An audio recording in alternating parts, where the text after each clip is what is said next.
So we're going to jump to 4D and then we're going to go back to 4C, because for 4C we need to know a little bit about 4D so we can fully answer 4C. So that's okay. So today we're going to be looking at residuals and residual analysis. So when we have a table of raw data, we use our calculator to perform a regression analysis, which is what we've been doing. Put our data into our calculator, get the regression line, get the equation, find R. And now what we're going to do is we're going to look at residual plots. So this is the next step in the regression analysis. So the main reason we do a residual plot is to check if the data is linear or non-linear.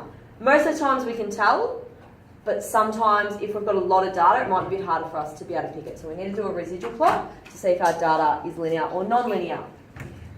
So a residual plot is a diagram of the data points around the regression line. So we use the regression line to check for linearity, and if there is no pattern, sorry, I should say residual plot there. We use the residual plot to check for linearity.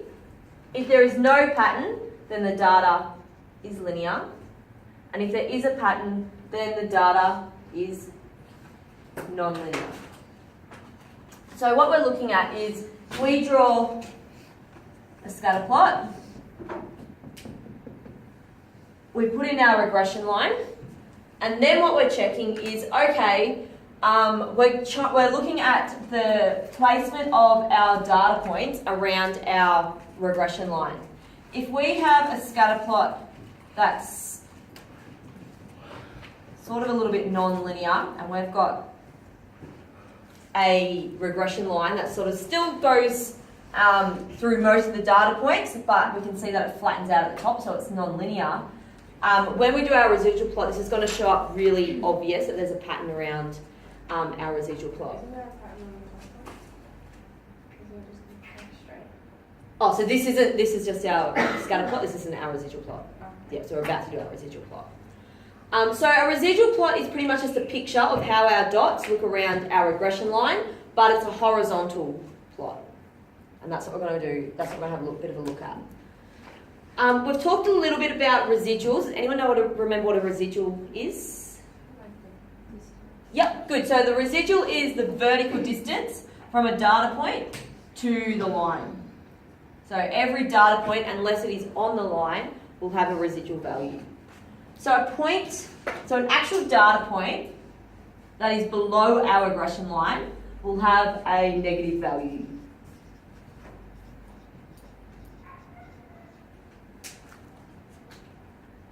And what this means that it has a lower actual value than the predicted value. So remember, everything on our regression line, that's a predicted value. That is the average value. So they're not actual values, they're predicted values. Our data points are the actual values. If our actual point's below the regression line, then our actual point is lower than our predicted. If it's above, then our data point has a positive value.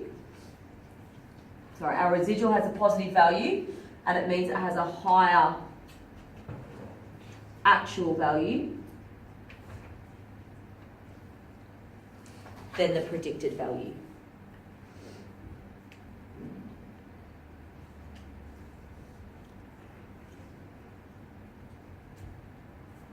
Any questions so far? Alright, so there's two ways we can calculate residuals. The easiest way to do it is if we have a table of values, we can calculate the residual for every single value on our calculator. So that's what we're going to do right now. So get out your calculator. And we're going to make a residual plot as well. So put this data into your calculator. That's all right. I think you're lucky the data's already in there. Winning.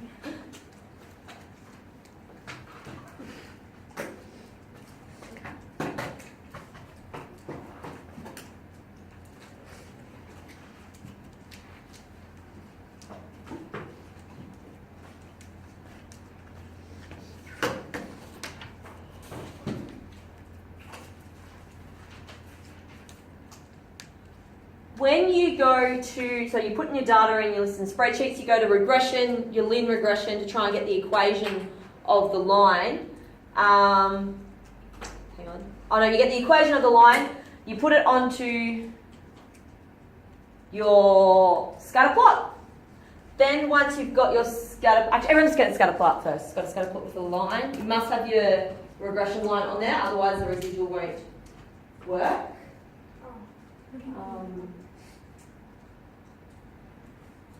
Yeah, I forgot the step. So when you go to get your regression line, on your calculator, there is, so when you go to get your regression line, so I can't remember what it's called. Where it's got, down the bottom when you've got your X list, Y list, and then it's got copy formula and copy residual. Is that under? No, it's kind of not exactly. Something like that. What's that under? Yeah. So that's under your lin reg. Oh yeah. Yep, so your regression, yep. So when it goes copy residual, you want to put that in list 3. So what that means is that the residual values for all of your data points will come up in your list 3. Okay. Yep, then click OK. Okay, good. Yep. And then you should have data that pops up in your list 3 without you doing anything. Wow. Yeah. Do you get it? Oh yeah. It is 3, yep. With your data matching. The next one. It was 3, yep. Good. It was 3. Yeah. Yeah, you got it? Yep. Good, it was 3. Oh, what's that? Yeah. What's that that you were showing over this time? Experimental design.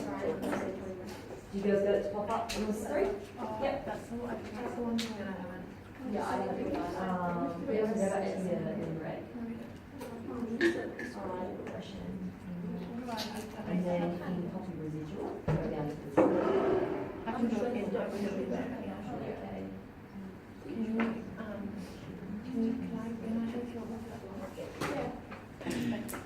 Okay. Cool. Alright, so all those values that pop up in your list 3, so we've got our list 1, list 2, list 3. We've got all our X values, we've got all our Y values, and then this is all our residual values. So for our 30 and 66, what's our residual value? 3.97. So is that sitting above or below our regression line? Why did I get 3.2? Yeah, probably 2.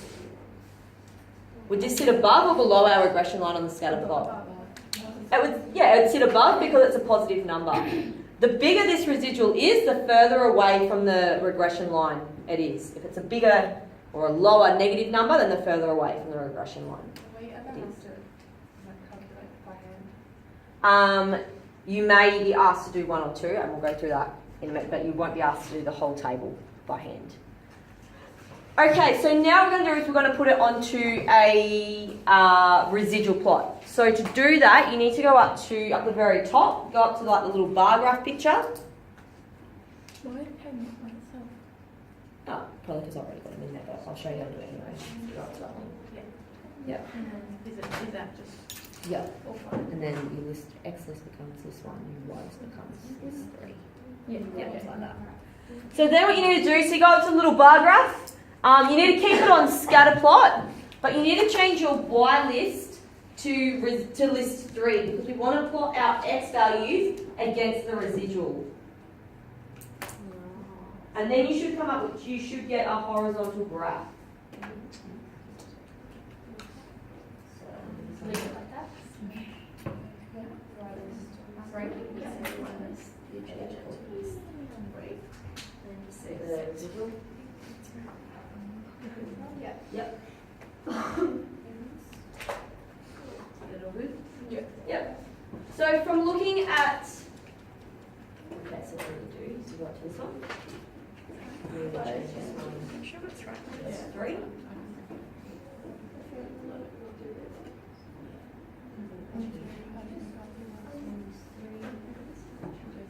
feel like I understand what to start. I just don't know the research. That's fine. Yep, perfect. I'll still find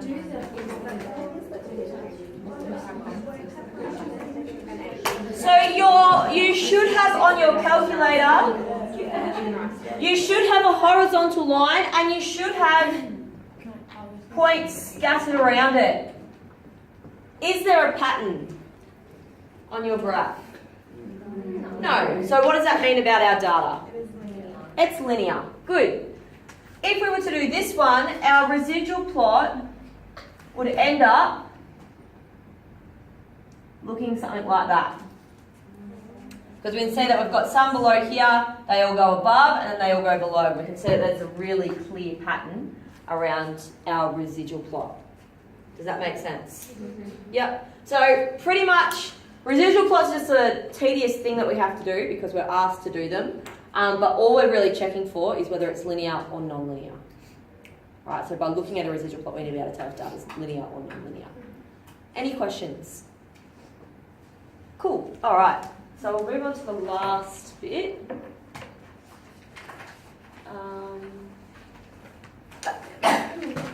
So the last bit we've got is calculating the residual by hand. So this bit up here was just all to do with what we just did. Nothing really.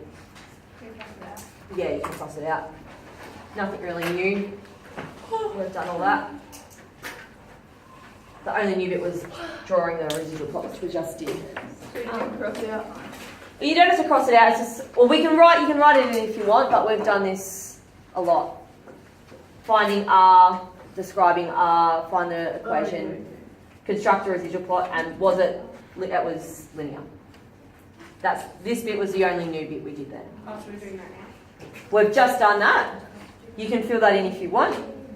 You don't have to because we've done it about 50 times. So if you want to, you can.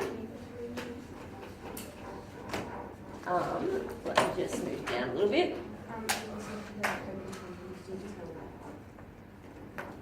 Okay, sometimes you may be asked to calculate the residual for 1 or 2 data points. So a typical exam question would be you've been given a scatter plot with a regression line. You've been told what the regression line is. Can someone tell me what the regression line was for that? For that data we just found? How do you do that? So Lynn Reg. No. A and B. We've got A. Minus negative 1.4 Yep. or 5. Yep. And then B was 105 point, well, this is what I got anyway. Yep. 105.37. 37. Okay, so a typical exam question about residuals would be you've been given a scatter plot, the regression line's been drawn on it, and you've been given the equation of a line, of the regression line. Then they may ask you to find the residual value when, for the data point of x equals, what have we got? 30. Okay, so they might say, okay, find the actual the residual value for x equals 30 and y equals 66. So if you look at back to the first sheet, that's an actual data point for our data that we just had. So that's where I got that from. You will be given that. They might say, okay, x is 30, y is 66, and it's this data point right here. All right, and they might circle it. Then they will ask you, find the residual value. Now you can't find that residual value on your calculator because you haven't been given a whole table of graphs. You've been given a scatter plot, an equation, and you've been given one set of data. Alright? This is the actual data. So this is true data.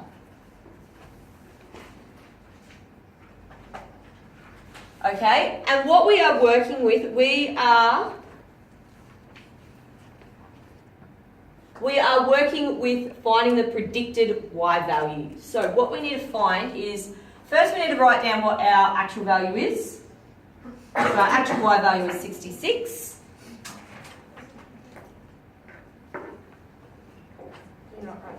What are we predicting? Y. Change that X to a Y, that should be a Y. And then we need to find the predicted value for Y. Okay, so this is what we actually got. Now we need to find, okay, so when we're at X equals 30, what is this point here on our regression line? So to do that, we're going to use our equation and we're going to sub in our actual X value.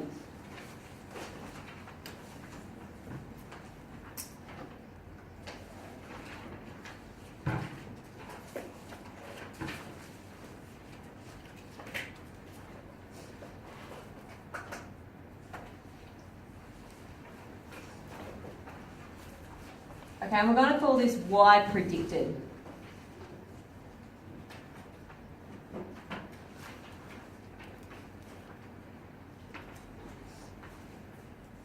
So sub that in on your calculator. So we're just using this equation and all I've done is sub my X into where the X is in the equation. 150.37.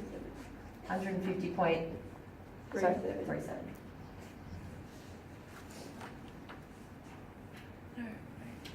Is that a negative X? Yeah, it should be a negative 1.5. What should be a negative, sorry? Y equals, so that find the predicted value of the Y value to negative. Yep. So that changes the Y predicted value. Yep, okay, it does too. Can we plug that in again? 60.37. 60.37. Okay, then to find the residual value, what we need to do is we need to go our actual value, take away our predicted value. So we need to go 66, take away 60.37. How many percentages usually give the answers to? 3.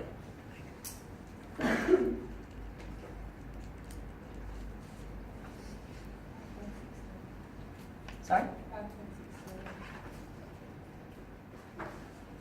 And that's how we find a residual value by hand. You will never be asked to do it for a whole table of values because you can just put it straight into your calculator. All right, you'll be given, when you're given a scatter plot with a regression line and you're asked to find one residual. This is how you do it. You need to find your actual value, which you will be given. You need to find your predicted value. Once you've got those two, actual take predicted.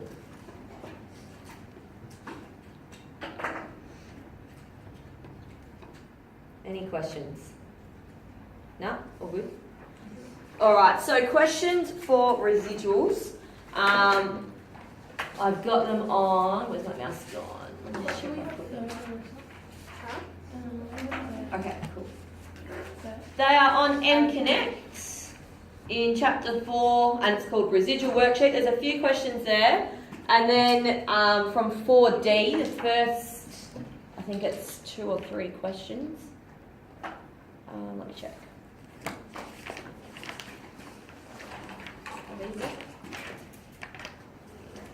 When you have English or food. And I'm having a share food. I never did Maybe I do have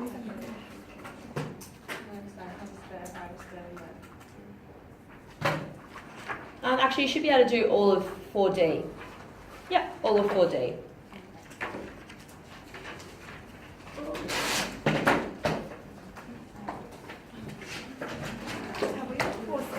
No. So we're going back to 4C because we need to know how to do a residual before we do it 4C. So I'll do the worksheet questions that are on MConnect first because they're just purely about residuals, and then 4D sort of expands a little bit into everything else we know.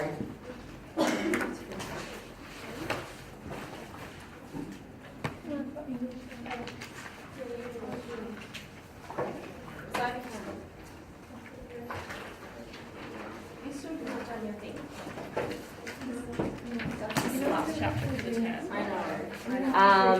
Yeah. Actually, no, we'll do chapter 5 as well. Yeah. Because we've only got one more thing to do for chapter 4. Pardon? We've only got one more exercise for chapter 4. I'll ask Yeah, go for it. Yeah.